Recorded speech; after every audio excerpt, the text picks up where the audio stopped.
स्वच्छ अमरावती सुंदर अमरावतीचे नारे देणारी भाजपा सरकार, त्याचबरोबर अमरावतीतील महानगरपालिका, एकीकडे ओला कचरा एकीकडे सुका कचरा, पिवळी पेटी निळी पेटी याचं अर्धसत्य आज तुमच्या डोळ्यासमोर आणतोय। कारण आपण आहोत सुकळी येथील या कंपोस्ट डेपोवर। माझ्या मागे जो पहाड तुम्ही बघताय तो कचऱ्याचा पहाड आहे। या संपूर्ण कंपोस्ट डेपो संदर्भात आणि महानगरपालिकेच्या भोंगळ कारभारा संदर्भात आम्ही तुमच्यापर्यंत संपूर्ण सत्य माहिती पोहोचवणार आहोत, फक्त आणि फक्त VCN न्यूजच्या माध्यमातून। कुठेही जाऊ नका, बघत रहा VCN न्यूजवर अर्धसत्य।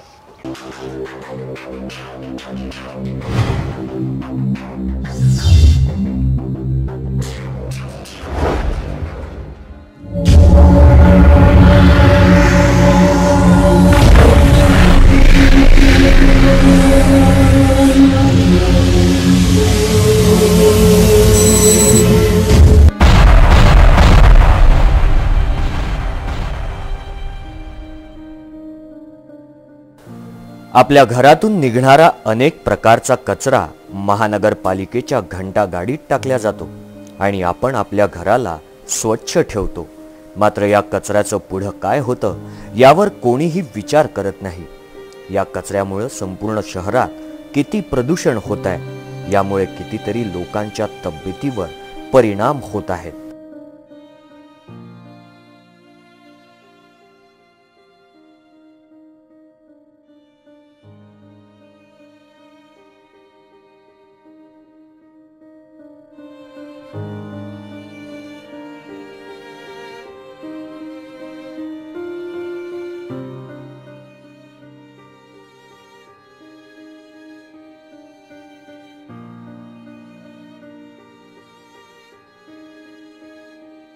एका बाजूला महानगरपालिका मोठा अवडंबपणा करून आपल्या चुकीच्या कार्याला चांगलं सांगून शहरात कशा प्रकारे विकास होतोय हे दाखवण्याच्या प्रयत्नात आहे।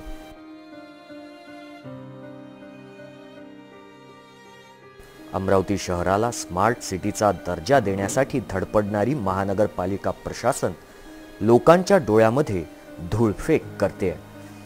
एका बाजूला स्वच्छतेच्या नावाखाली करोडो रुपयांचा कचऱ्याचा एकल ठेका महानगरपालिकेच्या स्थायी समिती सभापती व भाजपाच्या नगरसेवक हट्ट करताना दिसतात, तर दुसऱ्या बाजूने त्यांचा विरोध करणारे आपल्या कमजोर क्षमतेने विरोध करतायत। आज अमरावती महानगरपालिका के अंदर आम सभा में साफ सफाई का सिंगल हैंडेड का ठेका दिया जाए, इसको लेकर जो स्थायी समिति ने अवलोकन के लिए हमारे पास भेजा था, चार्ट बनाकर दिया है। जो तरतूद 22.22 कोटी की बताई है कि साल का वार्षिक जो खर्च आएगा वो 22.22 कोटी आएगा, ये सरासर गलत है। अगर हम इसको नए रेट के हिसाब से लेंगे तो ये ठेका 25 कोटी के ऊपर जाएगा। तो स्वच्छता विभाग ने सबसे पहले तो मिसगाइड किया है हाउस को, आम सभा को।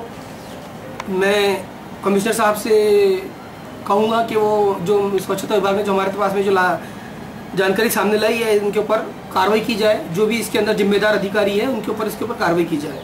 सर्वांना असं वाटतं की आपल्या घरातला कचरा महानगरपालिका कर्मचारी जमा करतात आणि त्याची चांगल्या पद्धतीने विल्हेवाट लावतात।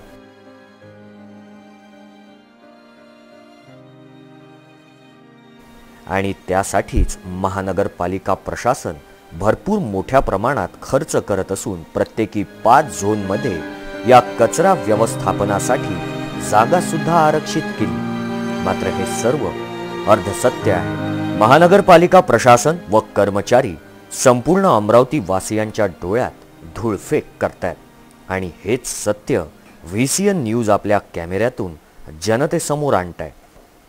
अमरावती शहरातील सर्वात मोठा विशेष म्हणजे एकमेव compost depot Sukli compost depot.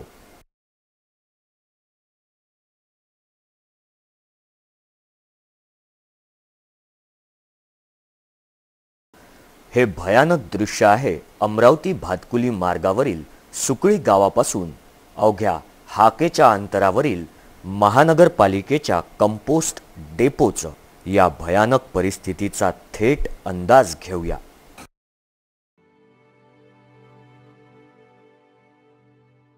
आपण आहोत सुकळी येथील कंपोस्ट डेपोवर आणि आज आपण जाणून घेणार आहोत की शहरामध्ये जे कचऱ्याचं विलगीकरण करण्याचा दावा महानगरपालिका करत होती, तुमच्या समोर एक निळा डब्बा, एक पिवळा डब्बा, ओला कचरा आणि सुका कचरा याच्यासाठी त्यांनी जे डब्बे घेतले तेच डब्बे आता आपल्या सोबत आहेत। आपण बघू शकतो याच्यामध्ये कुठल्याही प्रकारचं पार्टिशन नाही आहे। तुम्ही जमा केलेला वेगवेगळा कचरा इथे येऊन एकत्रितरित्या या ढिगाच्या स्वरूपात तयार होतो। महानगरपालिका आपल्या घरातून सुका आणि ओला अशा दोन प्रकारे कचरा एकत्रित करते आणि आपणही त्याच उद्देशानं तो वेगवेगळ्या डब्यांमध्ये साठवतो। मात्र आत्ताच आपण बघितलं कशा प्रकारे या कंटेनर्समध्ये दोन्ही रीतीचा कचरा एकत्रित केला जातो, कारण मुळात या कंटेनरचे दोन भागच नाही। आपल्याकडे जे डंपर्स महानगरपालिकेने ठेवले आहे, एकीकडे ओला सुका, तर त्या डंपर मध्ये पण तशी व्यवस्था असते की ते पूर्णच्या पूर्ण एकत्रच असतो, सगळा एकत्र असतो। आणि आपल्या इथे किती भागातनं कचरा येतो, म्हणजे कुठून कुठून गाड्या येतात? चारही झोन मध्ये। तुम्ही झोन सांगू शकाल कुठे? एक नंबर है रामपुरी, दूसरा नंबर है मध्य जोन, तीसरा है हमालपुरा, चौथा है बडनेरा। आणि एक असाच कंपोस्ट डेपो आपल्या इतवारा भागामध्ये पण आहे, मग तिथलं पण इकडे फक्त ते प्रेसिंग मशीन आहे। अच्छा, हेच मशीन किती? अच्छा, ते फक्त प्लास्टिक प्रेस होतं, पण जो उर्वरित कचरा आहे मग त्याची आपण काय उपाययोजना करतो? उपाययोजना काहीच नाही, फक्त आम्ही ठेवून नाही। आणि आता जसं आपण बघतो की या कचऱ्यामध्ये कंपोस्टमुळे काही वायू प्रदूषणामुळे प्रदूषण होतोच आहे, डेफिनेटली सगळ्या जनतेला माहिती आहे। पण याच्यावर उपाययोजना, एक तुम्ही इथे कर्मचारी म्हणून आहात, काम करतात, तर तुम्हाला काही अशी सुचते का की अशी काही उपाययोजना करता येऊ शकते? काय करता येऊ शकते? इथं कचरा उपकरण म्हणजे त्याच्यावर ते सरकारला जरी मिळत ऑफिस, बरोबर, महानगरपालिकेला उत्पन्न बिल या माध्यमातून त्यांनी ती पाहणी झालेली आहे, पण अद्यापर्यंत त्यांनी त्याच्यावर एक पर्यायाची व्यवस्था केली नाही। हरकत नाही, पण ती कशा पद्धतीने असू शकते, म्हणजे आपण काय करू शकतो? आपण दोन्ही त्यांना जाऊ शकतो। ते इंडियन लोक 3-4 समजा मुंबई, दिल्ली, नागपूर इथून इंजिनियर येऊन गेलेले पाहणी केलेली आहे, पण अजूनपर्यंत त्यांचा काही निष्फळ, सगळं निष्फळ। ओके, हा जो कचरा आपल्याकडे उरतो, आपण प्लास्टिक सपोज प्रेस करून, प्रेसिंग मशीनमध्ये प्लास्टिक प्रेस करून ते बाहेर विकू शकतो, किंवा बाहेर त्या प्लास्टिकचं रिसायकलिंग सुद्धा होऊ शकतं। आणि रिसायकलिंगच्या दृष्टिकोनातून इथे काहीही उपाययोजना करण्यात आलेली नाही, ते फक्त डम्पिंग यार्ड सारखं आणून देऊन द्यायचे आणि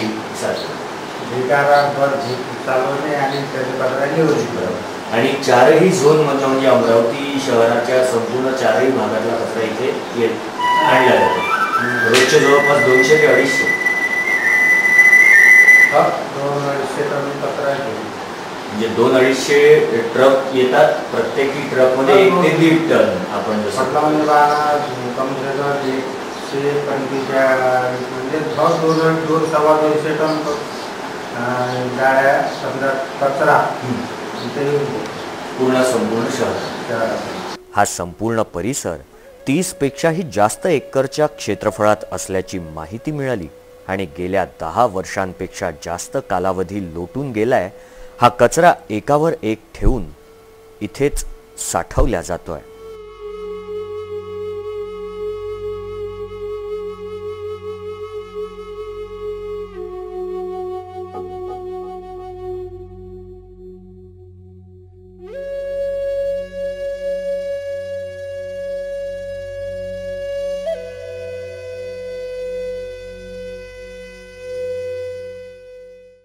आता तुम्हाला वाटेल याच्या विल्हेवाटीसाठी आपल्या महानगरपालिकेने काय व्यवस्था केली असेल बरं?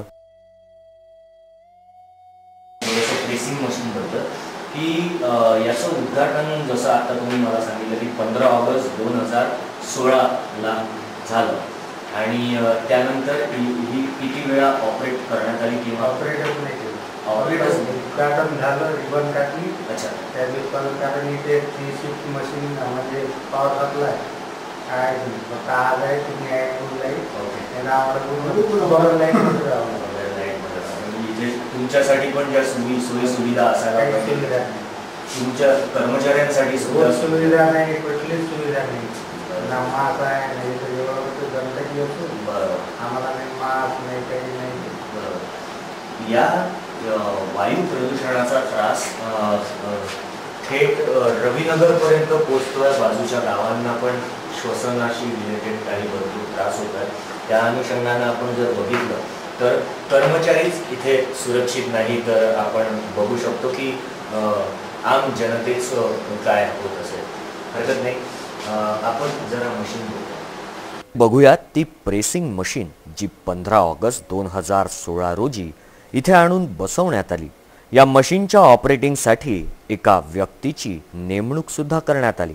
अधिक खोलात माहिती घेण्याचा प्रयत्न केला असता इथले कर्मचारी तसेच सिक्युरिटी गार्ड सोबत चर्चा केली, तर बघा तो काय सांगतो। मैन्युअली बांध ऑटोमेटिक बांध के वो पूरा गड्ढा निकले, खाली प्रेस करके छोड़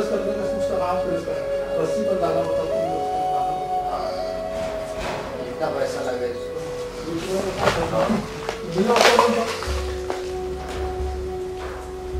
मशीनरी गाड़ी में कचरा होता है, दो चीज अलग अलग निकालने दो मशीनरी छन्नी को दिलो, छन्नी में छत्ते का काम में आ रहा है मशीनरी आ रहा है तो दावती होगी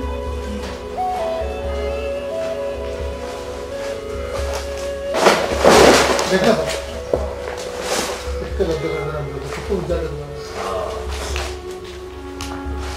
करना चलाना देता चार्जिंग चलाता भंगार चुनने दिन को ये 4 बजे बिक रहा है, 3 को मंगी चढ़ने तो वो बेचारे गाड़ी डाल के उधर बेचते 4 बजे इधर तो निकल गए।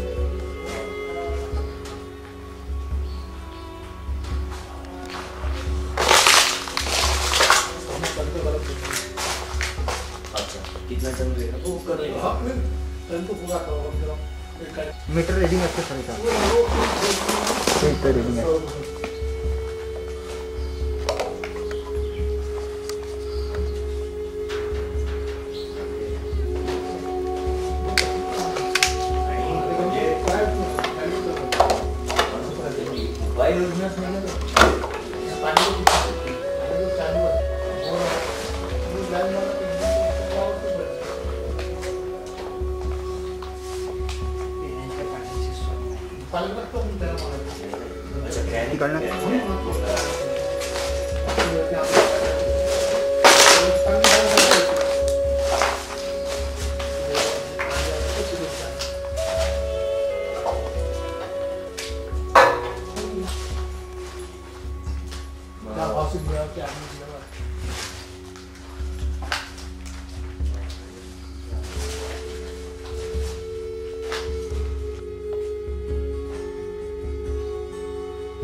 वो चालू आगे गाड़ी आते ना आते ही पानी ये मेरे लोग पानी की गाड़ी आती नहीं हम लगाते रहते ठीक तरह हम तो बोल दिया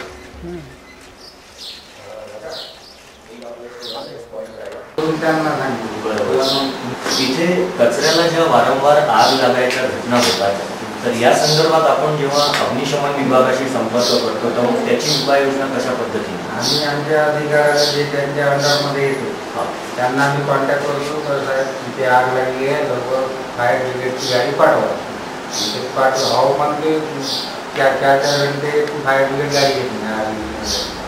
आगीचं प्रमाण चालू राहतं.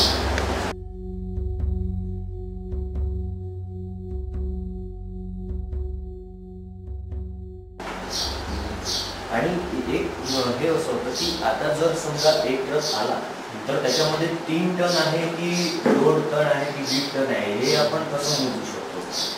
अर्धी जर गाडी असली तर आम्ही अर्धा हाफ चार्ज लावतो त्याचा. जर पूर्ण गाडीला भरून आहे पूर्ण चार्ज. मग एका गाडीचा चार्ज कसा म्हणजे काय असतो? 2,770. 2 टन 770. आणि हा कचरा उचलण्यासाठी आपल्याला कॉन्ट्रॅक्टर बेसिसवर हे जे आहे तर त्यांना किती पे जातं एका गाडीमध्ये? एका गाडीमध्ये एक गाडी समजा ओपन जर गाडी असली किंवा ट्रॅक्टरनं भरून गेली किंवा लेबरनं तर 1240 रुपये ओपन ट्रक आणि 1203 रुपये डंपर. डंपर जर भरला आणि तो डंपर इथे कचऱ्याचा आणून ठेवला तर 1203 रुपये महानगरपालिकेच्या खात्यातून त्या ठेकेदाराला जातात. असे इथे रोजचे 250 ट्रिप्स येत राहतात.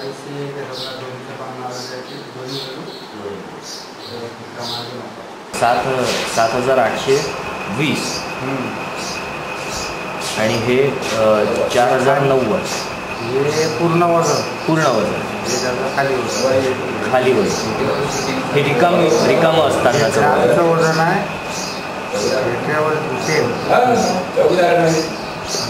आणि आपल्या याच्यामध्ये हे झालं डंपरचं आणि ट्रॉलीचं नाही डंपरचं नाही केलं आहे. हे कसं ओपन ट्रक आणि टिप्पर. ओपन ट्रक आणि टिप्पर म्हणजे त्याचं रिकामं वजन हे आणि त्याच्यामध्ये माल भरल्यानंतरचं वजन हे म्हणजे एका ट्रकमध्ये जवळपास 3.5 टन बसतं. वर्षानुवर्षे पडून असलेल्या या कचऱ्यातून आरोग्यास हानिकारक असे अनेक वायू सतत निघतात. तसेच त्यामुळे संपूर्ण 10 किलोमीटरपेक्षाही जास्त भागातील नागरिक वायू प्रदूषणाच्या छत्रछायेत वावरतात. तर अनेक गावातील नागरिकांच्या आरोग्यास धोका निर्माण झालाय. तरीही महानगरपालिका हा कचऱ्याचा ठेका देऊन संपूर्ण जबाबदारी ठेकेदारावर ढकलण्याच्या प्रयत्नात गप्प बसली आहे. एका ट्रकमध्ये जवळपास 3 टन पेक्षाही जास्त कचरा. हे संपूर्ण नागरिक इथे एका मोठ्या वायू प्रदूषणाच्या छत्रछायेत रोज श्वास घेतात.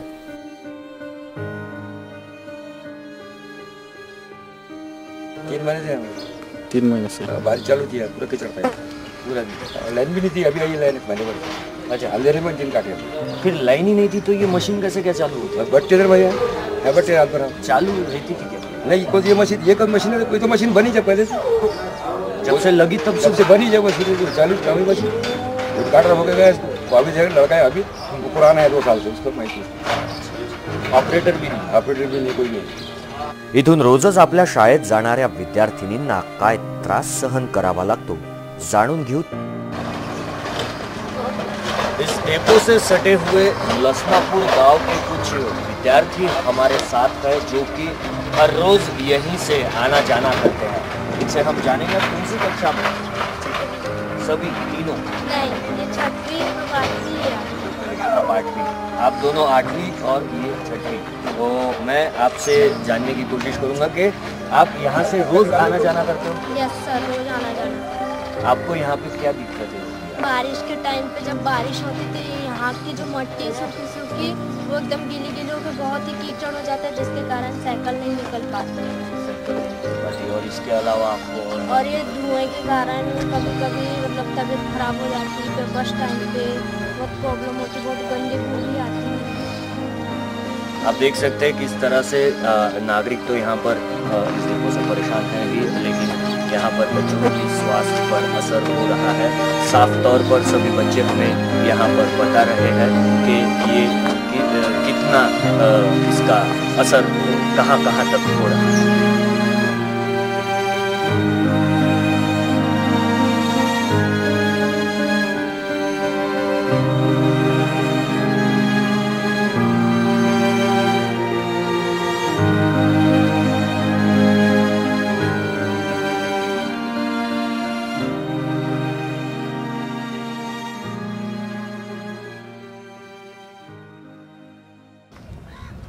ही आहे इथली सत्य परिस्थिती। कचऱ्यातून निघणारा धूर, त्याच्यामुळे होणारं वायू प्रदूषण, वारंवार कचऱ्याच्या ढिगामध्ये लागणारी आग, त्यावर अधिकाऱ्यांचं उत्तर, हा संपूर्ण भोंगळ कारभार तुमच्या आमच्या सुंदर अमरावती, स्वच्छ अमरावती आणि स्मार्ट सिटी म्हणून नावरूपास येणाऱ्या अमरावतीच्या सुकुई डम्पिंग यार्डचा आहे। इथे वेळ झाली आहे एका छोट्याशा विश्रांतीची। या संदर्भात अधिक माहिती जाणून घेण्यासाठी बघत रहा अर्धसत्य VCN न्यूज।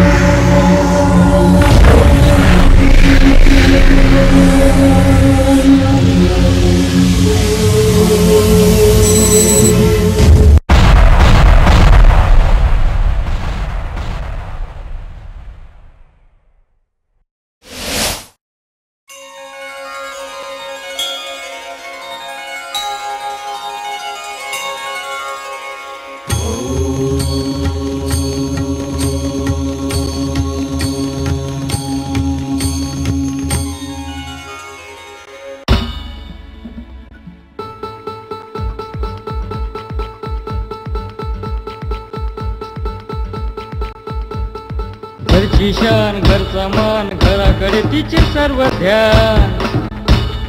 कोण आहे ती, अहो हो कोण आहे ती, गृहलक्ष्मी, गृहलक्ष्मी।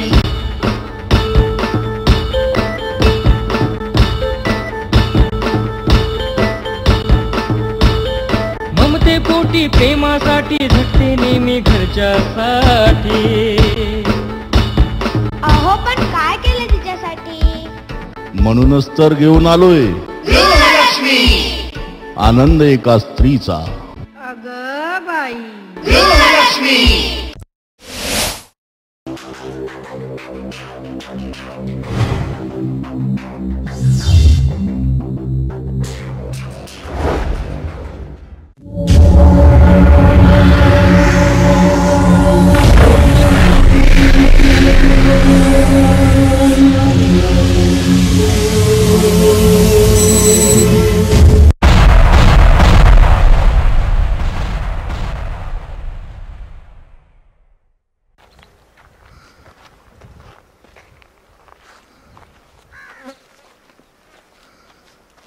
विश्रांतीनंतर मी आशिष पुन्हा एकदा तुमचं स्वागत करतो। आपण आहोत सुकुई येथील कंपोस्ट डेपोमध्ये। तुम्हाला इथे सांगण्यासारखी गोष्ट म्हणजे एकच की शहराचा जेव्हा आराखडा तयार केला जातो त्या आराखड्यामध्ये काही विशिष्ट शहराच्या दृष्टिकोनातनं काही ज्या महत्त्वपूर्ण गोष्टी आहेत त्या गोष्टींसाठी एक वेगळा भाग ठेवला असतो। त्यातीलच कचऱ्याच्या विलगीकरणासाठी इथे हा कंपोस्ट डेपो बनवण्यात आला। तुम्हाला सांगायला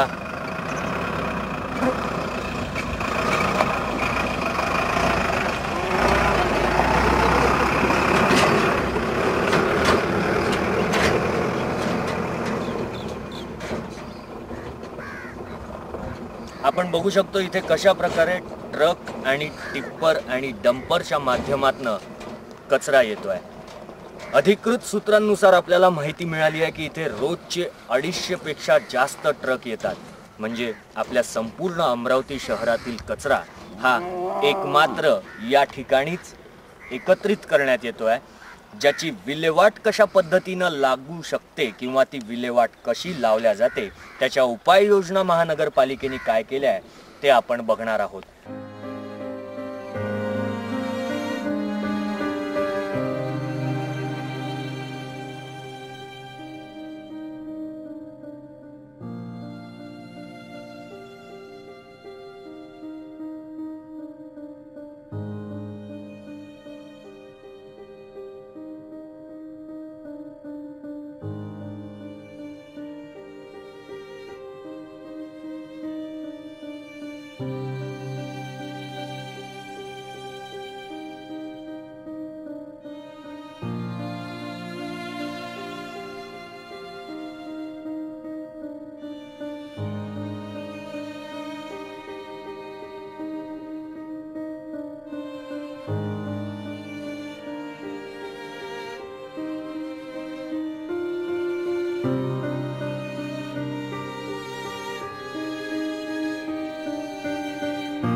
लक्षात असू द्या, हा जो कचऱ्याचा ढीग दिसतो आहे हा तुमच्या आमच्या सर्वांच्या घरातला आहे आणि महानगरपालिका याचा विल्हेवाट लावण्यास असमर्थ आहे.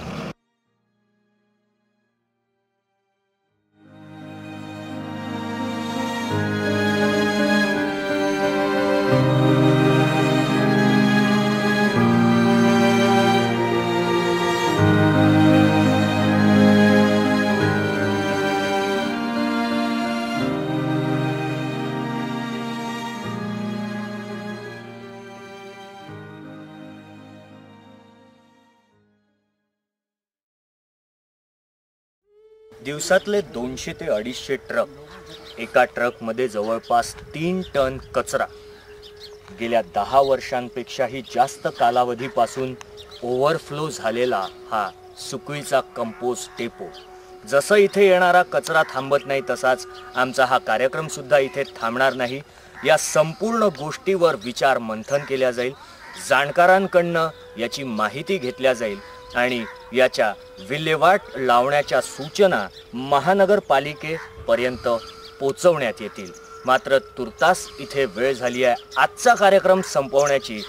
बघत रहा VCN न्यूजवर अर्धसत्य.